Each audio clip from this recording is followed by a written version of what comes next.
What brought me to ReadWrite is that I had a son that is very bright, and I know he's very bright, and he was struggling with reading. And no matter what we did, no matter how many hours I spent at home trying to jam phonics into his head, it just didn't work. I asked the school for their help, and that was towards the end of first grade when he started crying and no longer wanting to go to school. And you know, it was a battle to get him out of bed every day to send him. And this was a child who previously loved school and wanted to go, and you know, now all of a sudden he hates it and he's crying and begging me not to send him. And so I started looking around, and when I asked the school, they said they wouldn't test him for things like dyslexia or anything like that until the 3rd grade. So pretty much wait till he's 2 or 3 grades behind before they would really do anything to help him. So I, after the end of first grade, decided to do some independent testing myself. So I went out and, of course, paid and had independent testing done and was told he was potentially dyslexic, which I'm still not even really clear what that means. It's sort of a junk term if you ask me. And went through 2 different dyslexia programs, which were just another fancy way of doing phonics, you know, and tried one for probably 3 or 4 months and was told at the beginning of school year last year in September, when I didn't see any progress happening, that there was a good likelihood Ethan probably could get held back. And that was in September. And that was your bright, bright son, right? This is my beautiful, bright little boy who can take at the age of 8, take a thing for a toilet, you know, where you're going to go fix the inside of your toilet, where you have the little ball thing and the chain and all. And with just a picture, went in there and fixed the toilet. Wow. Himself. Didn't know he was in there doing it. Came back out and announced that the toilet was fixed, and I'll be darned if it wasn't fixed. I'll be darned. Yeah, so very bright. Very bright. And he does, you know, like on his Iowa Basics, when he tested in the 5th grade for science, wow. 4th grade for social studies, and this was last year when he was in 2nd grade. Wow. Well, what happened was after we did the 2 dyslexia programs, which again were just more phonics, but just in a different way, you know what I mean? So nothing was registering there either. We had decided to hire a private tutor to have at home, and we found a gal who was a tutor in Omaha, Nebraska, and she came from Omaha Public Schools, and she was doing side work, and so we hired her to come and tutor Ethan, and shortly after, probably about 2 weeks after starting with him, she said the same thing. He's very bright, and his level of intelligence is not matching his abilities right now, and I don't have anything new to offer him, but I'll look. And she started talking to some of her colleagues in the Omaha School District and found out that they had this new program that they had implemented, which was ReadWrite, and they were having phenomenal results with it. And she really thought it was something that Ethan should try. And so I looked into it, and within a couple weeks of finding out about it, we began ReadWrite last February and almost had gains immediately. Within 3 weeks, he'd gained probably 10 words per minute. Wow. It was instant.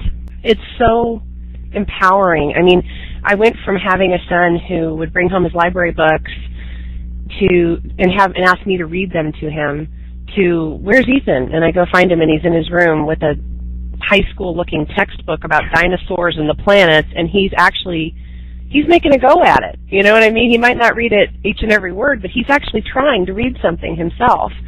And then now he's bringing home age appropriate books that are 3rd and 4th grade level, you know, chapter books. And he's reading them for enjoyment, not because he has to read them, but because he is interested and wants to read them. And that would have never happened before. It was like trying to get him to read was pulling teeth. Is this the little boy that you expected to have, given the level of his brightness? Yes. Observing the ReadWrite tutoring system, how is it different from what all of the dyslexia programs were doing for him? Well, they were just more phonics. They really were. They were just, you know, breaking down the words and trying to understand how the sounds go together. And I apologize, I didn't close my email. I'm going to do that really quickly. Hang on. So when I saw him sit down to do the ReadWrite program, what I saw was him learning strategies that I use. I use those same strategies as an adult reader, but I don't know why I use them or how I even figured out to use them. I just know that I do that. I look at a word, and if I don't know the meaning, I will read on in the sentence and try to figure out what does that word mean. And it just made so much sense to me. Mm-hmm. It was kind of like, wow, no-brainer. Great. Why aren't we doing this anyway? When he would read orally for you before, what did he sound like, and what does he sound like now? But he was very labor intensive, and what we found out, we also had some eye exams performed because we discovered that we thought maybe he wasn't tracking real well. And what we discovered is that he was literally looking at every single word, one by one. Mm-hmm. Do you know what I mean? Like every word, stopping and focusing on every single word, even words that were familiar that he would recognize that were filler words. It, the, to, for, just things that you wouldn't think you'd need to stop and sound out or look at. But his mind took the idea of phonics quite literally. And in his mind, to be a good reader, he had to look and sound out every single word that he saw. But isn't that how children are being taught to read in school? Absolutely. And why do you think that's a problem? It makes them tunnel visioned on one little aspect of reading rather than the whole big picture, which is to learn the author's intended message. It's to learn how to anticipate what's coming. If you have vocabulary, which my children do, they're both very articulate. They both speak very well for their age. If you have that vocabulary, you can understand reading. If you can anticipate that meaning, which they can.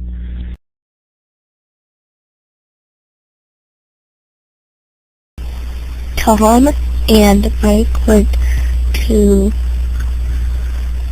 they drove to the park, thinking what was fun for. They had to fair always. They were lot of work.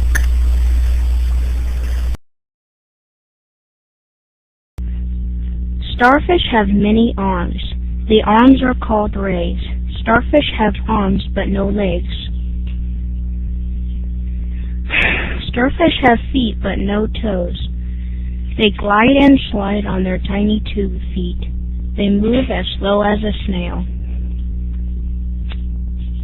The basket star looks like a starfish, but it is a little different. It doesn't have 2 feet. It moves with its rays. It has rays that go up and go down. She started because she was jealous of Ethan getting to get all that attention and be on the computer, and how come Ethan gets to do that? And then Ethan was saying, how come Allie doesn't have to do it? So it was just funny seeing their different perspectives. But I said, Allie, if you want to do it, I'll let you go on there and you can work with Miss Janice. And so she started working with her once a week, and that was in kindergarten last year. And we never did sight words one time, not one sight word. And by the end of the school year, she had the whole list, and she knew all of them. All of the sight words? Are you saying that she knew all of the sight words that the kindergarten teacher gave her, even though you had never, ever, ever worked with her on Not sight once. words? With my son, it was like, I don't even know what to liken it to. It was like going to the dentist. I mean, it was, Ethan, read the sight, and the list and the flashcards. And it was misery. It was misery for all of us. We all hated to do it. And I didn't know how to make it easier and better for him. All I knew was just to keep giving him this list and try to get this rote memorization in place. And it was awful. It was absolutely horrible. And the list would come home throughout the year for Allie last year while she was doing ReadWrite, and I'd go, no, do you know these words? She'd say it. I'm like, okay. She's a first grader this year, and she is at the top of her class for reading. Hello. Hi, Allie. How are you? Good. Me too. What I want you to do is just see if you can read that little story to me. Okay,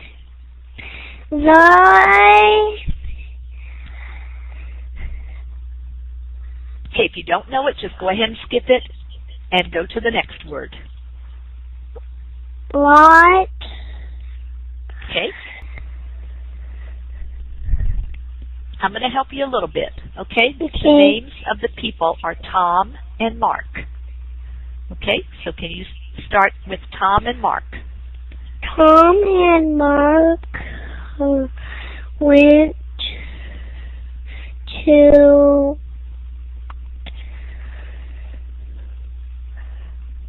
Okay, just skip that word and go to the next sentence. They Skip it.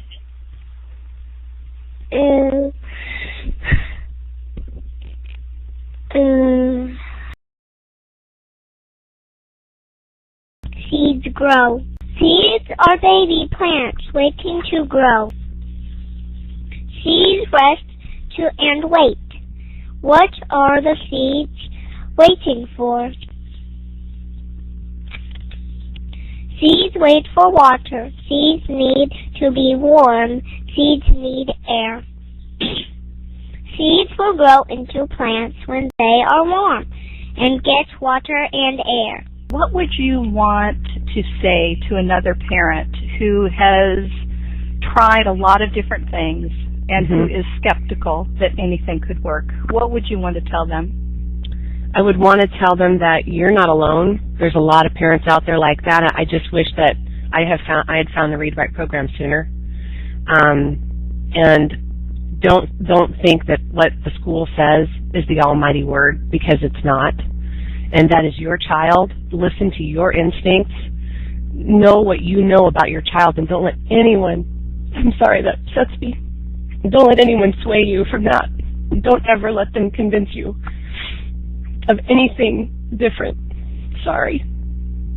It's hard to watch your child suffer and be told that they're not doing it right, or they're not good enough, or, you know, when you know differently in your heart that person is smart and you just have to figure out how to unlock it.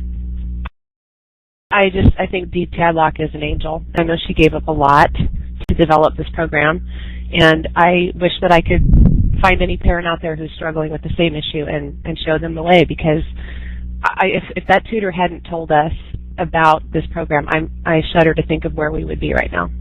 I only wish you guys would have been easier to find, because I was searching for you. I was searching. I was always on the computers putting in searches under Google for non-phonetic approaches to reading and, you know, trying to figure out. I knew there had to be something else.